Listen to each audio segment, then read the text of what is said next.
Aquilo que captamos por meio dos sentidos se trata da realidade ou é uma mera aparência?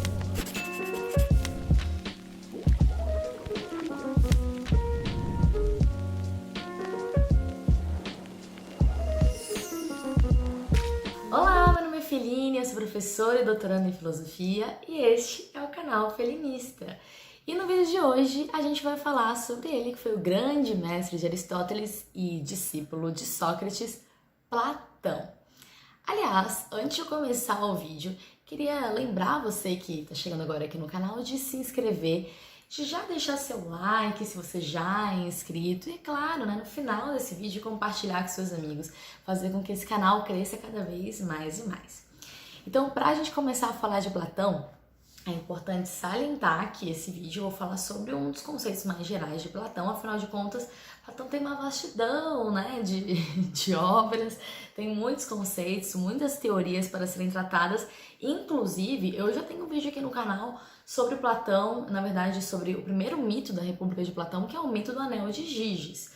E eu vou deixar o cardzinho lá no final do vídeo para você assistir já na sequência, tá bem? Mas por hora, então, vamos tratar sobre Platão e a sua teoria das ideias, que inclusive é um dos principais assuntos que caem em vários vestibulares pelo Brasil e no Enem. Platão é um dos principais filósofos da antiguidade, como eu havia falado, inclusive é um dos filósofos que muitas pessoas, ao estudar filosofia, começam, ali na leitura dos diálogos platônicos.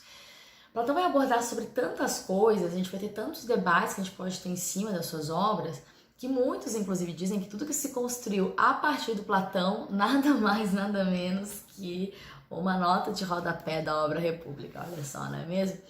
Bom, mas é bastante curioso, né, esse apontamento, mas ao mesmo tempo tem a sua razão. Afinal de contas, isso que a gente vai tratar aqui, essa discussão, né, sobre o que é realidade, se eu consigo conhecer por meio dos sentidos ou por meio da razão a realidade, é uma discussão que não começa com Platão, ela já começa antes mesmo de Platão, a gente já tem isso nos pré-socráticos, a gente vai ter isso com Sócrates, com os sofistas, mas digamos que a partir de Platão essa discussão passa a ser sistematizada e a gente começa a dividir filósofos em racionalistas e empiristas. Bom, então para a gente começar a compreender a teoria das ideias de Platão, queria que vocês fossem levados a pensar num conceito, inclusive do senso comum, que é o conceito de amor platônico. Já teve algum amor platônico? O amor platônico não é necessariamente só um amor não correspondido. O amor platônico é aquele amor que ele não é correspondido porque outra pessoa às vezes não sabe que você existe. Afinal de contas, você vê uma pessoa na rua, não sabe o nome, não sabe nada sobre a pessoa, mas já idealiza sua vida com essa pessoa, já tem o nome dos filhos em mente, as férias que vocês vão ter juntos, enfim, você já idealiza tudo e imagina tudo mais perfeito. Inclusive, se você tiver isso na realidade, talvez você vai ver que essa pessoa vai possuir vários defeitos. Você criou, idealizou, na sua maneira mais perfeita a pessoa, o relacionamento, as situações que você vai ter com ela. O amor platônico, então, nesse senso comum, é esse amor completamente idealizado, com essa cara de perfeição. Então, guardem esses dois conceitos, o conceito de ideal e o conceito de perfeição, porque são conceitos essenciais para a gente compreender a teoria das ideias de Platão. Bom, então para a gente compreender mais ainda a teoria de Platão, vamos pensar que Platão ele dividiu a realidade em duas partes, em mundo sensível e mundo inteligível, ou mundo das ideias. O mundo sensível é aquilo que a gente conhece por meio dos sentidos, e o mundo inteligível por meio da razão. Só que os sentidos se mostram muito variáveis, muito múltiplos, e as coisas por meio dos sentidos, elas se modificam, elas estão, depois elas já não estão mais, e elas são variáveis porque eu tenho muitos exemplares de uma mesma coisa, por exemplo. Já aquilo que eu tenho no mundo inteligível é tudo numa forma una, eterna e imutável. Então é muito mais provável que a verdade esteja mesmo no mundo inteligível, no mundo das ideias e não no mundo sensível. Então, por exemplo, vou pegar um clássico dos meus exemplos de aula que é a caneta. Aqui eu tenho duas canetas que são diferentes, as duas têm a mesma função, eu uso para a mesma coisa, se é que elas funcionam ainda, não funcionam assim, e elas são diferentes. As duas são canetas e eu não posso afirmar aqui no mundo sensível, já que elas são diferentes, que essa é a verdadeira, nem que essa é a verdadeira. Afinal de contas, automaticamente quando eu falar que essa é a caneta verdadeira, eu estarei afirmando a falsidade desta. E quando eu afirmar que essa aqui é verdadeira, eu estarei afirmando a falsidade desta. Então, assim, é muito difícil no mundo sensível, diante da variedade das coisas como elas se apresentam, eu então dizer que essa ou essa é a caneta verdadeira, por exemplo. Por isso, para Platão é necessário que exista a caneta ideal, a caneta perfeita, e ela vai existir lá no mundo das ideias. Eu sempre procurei pensar, quando estava no ensino médio principalmente, afinal de contas, Platão, teoria das ideias, mito da caverna é o verbo to be da filosofia. É difícil a gente sair da escola sem ter visto, né? Eu sempre pensei assim, que aquilo que estivesse no mundo das ideias seria algo brilhante, algo do mais perfeito, o exemplar mais perfeito. Mas na verdade é só realmente a ideia. Então a gente tem a caneta ideal, que tá lá no mundo das ideias, e que faz com que eu olhe essas canetas do mundo sensível e eu só reconheça elas como caneta. Mas não é que eu conheço elas aqui, eu reconheço elas como canetas, tá bem? Porque a ideia de caneta já estava anteriormente na minha mente.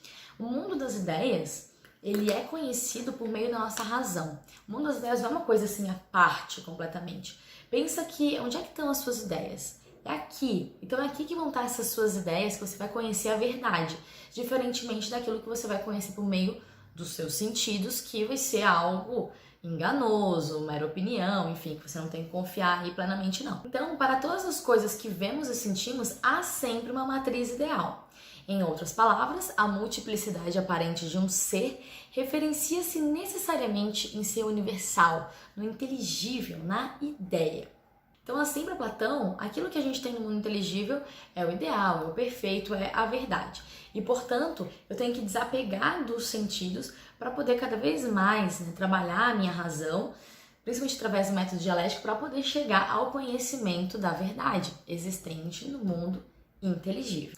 Agora a gente pode se perguntar o seguinte, tá, mas como é que eu conheço as coisas se não por meio dos sentidos? Se os sentidos são enganosos, como é que eu conheci as coisas? Que parece que tudo que a gente conhece tem que ter vindo necessariamente dos sentidos.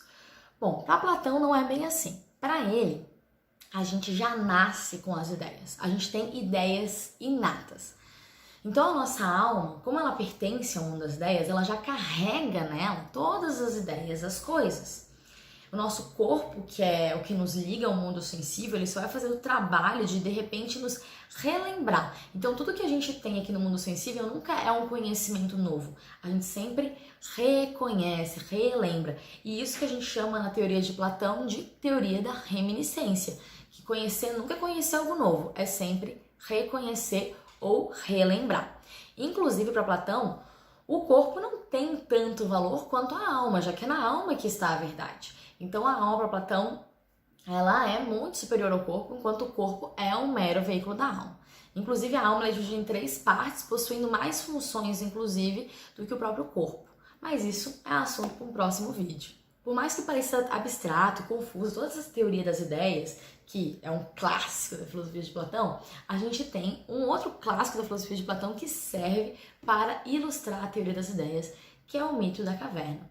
No mito da caverna, a gente tem uma ilustração, né? Uma alegoria que vem tentar explicar essa diferença entre o sensível e o inteligível e o conhecimento de fato e como chegar à episteme e se livrar, digamos assim, da doxa, da mera opinião.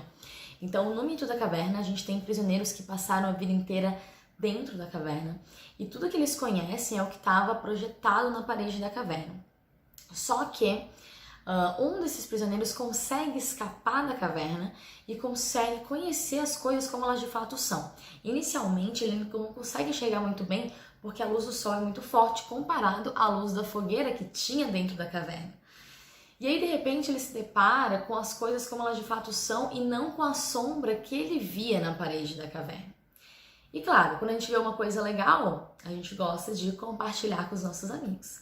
E da mesma maneira, ele volta para a caverna, esse prisioneiro liberto, e tenta libertar os seus amigos que não compreendem o que ele fala, que acham que ele ficou louco. Afinal de contas, para eles, a realidade é o que tem ali dentro da caverna. Claro que a gente pode fazer alusões diversas ao mito da caverna e referenciá-las com coisas que a gente, né, a relação do que a gente vê na TV com o que acontece na realidade, com as fake news e o que acontece também na realidade. Enfim, a gente pode abordar de diversas maneiras, mas o fato é que serve muito para ilustrar essa relação do mundo sensível e mundo inteligível, porque o interior da caverna é a representação do mundo sensível, esse mundo de mera aparência, esse mundo de sombra. O que nós temos do lado exterior da caverna é a representação do mundo inteligível, o conhecimento, a verdade, o verdadeiro conhecimento, né, a ciência. E, portanto, aquele prisioneiro que sai da caverna, nada mais nada menos que é o filósofo que faz esse esforço racional de desapegar-se dos sentidos e sair da caverna. É difícil se desapegar dos sentidos realmente, porque os sentidos, a gente é completamente passivo a eles, né? Nosso corpo está constantemente recebendo esses estímulos sensoriais, né? Seja do cheiro que está no ambiente, seja do som que você consegue ouvir, você não consegue ser impedido de ouvir um determinado som. Então a gente constantemente é passivo com relação aos sentidos.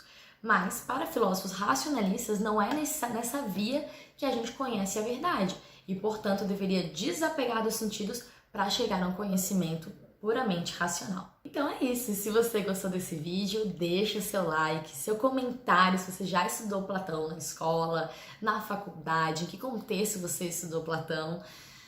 Se inscreve no canal e compartilha com seus amigos. Afinal de contas, o Platão é um dos principais filósofos dos vestibulares e do Enem, então é importantíssimo saber bastante sobre a filosofia dele. Um super beijo e até uma próxima!